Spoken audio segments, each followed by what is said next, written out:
Assalamualaikum warahmatullahi wabarakatuh. Baik, di sini kami dari kelompok 9 dalam mata kuliah Manajemen Pendidikan yang diampu oleh Bapak Adi Setiawan yang akan membahas tentang manajemen keuangan sekolah.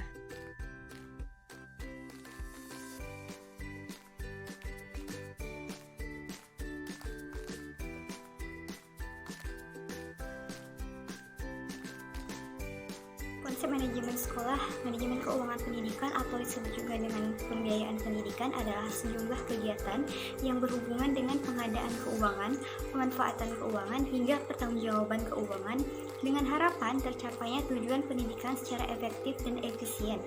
Dengan demikian, manajemen keuangan sekolah merupakan rangkaian aktivitas mengatur keuangan sekolah mulai dari perencanaan, pembukuan, pembelanjaan, pengawasan, dan pertanggungjawaban keuangan sekolah.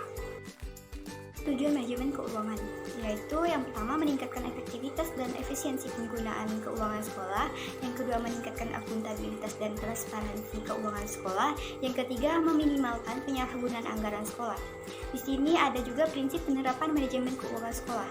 Dalam penerapannya, manajemen keuangan sekolah tidak bisa asal dijalankan, tetapi harus memperhatikan pada sejumlah prinsip yang berlaku, yaitu transparansi, akuntabilitas, efektivitas, dan juga efisiensi. Sumber keuangan di sekolah. Secara garis besar, manajemen keuangan sekolah juga merupakan kegiatan pengelolaan keuangan sekolah. Kegiatan tersebut meliputi perencanaan anggaran, pengorganisasian, pembukuan, pelaksanaan atau pembelanjaan, pengawasan, dan yang terakhir yaitu pertanggungjawaban. Manajemen keuangan perlu diterapkan oleh institusi pendidikan supaya pemanfaatan dana sekolah bisa lebih efektif dan efisien. Menurut Harsono, biaya pendidikan berdasarkan sumbernya dapat digolongkan menjadi 3, yaitu yang pertama, biaya pendidikan yang dikeluarkan oleh pemerintah. Sumber keuangan yang berasal dari pemerintah, baik itu pemerintah pusat, tingkat provinsi, dan pemerintah daerah, seperti dana bantuan operasional sekolah seperti BOS, dan dana bantuan operasional BOP. Yang kedua, biaya pendidikan yang dikeluarkan oleh masyarakat, orang tua atau wali siswa. Dana yang dikumpulkan dari pengurus BP3 atau komite sekolah dari orang tua siswa.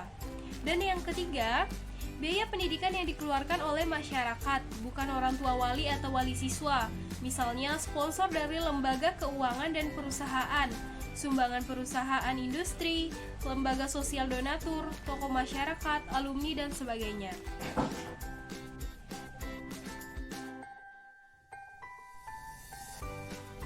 Adapun sumber keuangan sekolah dalam manajemen keuangan sekolah, sekolah bisa mendapatkan dana dari beberapa sumber.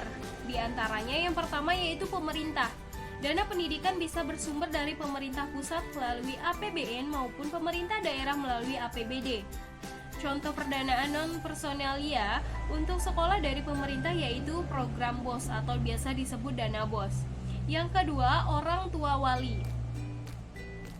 Pihak sekolah biasanya juga menghimpun biaya pendidikan (SPP) dari orang tua atau wali siswa. Semakin baik fasilitas sekolahnya, biaya SPP biasanya akan lebih mahal. Sekolah swasta yang bonafit biasanya menerapkan hal ini. Yang ketiga yaitu masyarakat.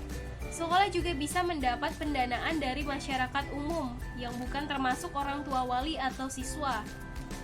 Contohnya seperti bantuan dari lembaga keuangan, sponsorship dari perusahaan, donasi dari lembaga sosial, donasi dari alumni, dan lain-lain. Yang keempat yaitu dana swadaya. Sekolah juga bisa mendapatkan dana dari usaha mandiri sekolah.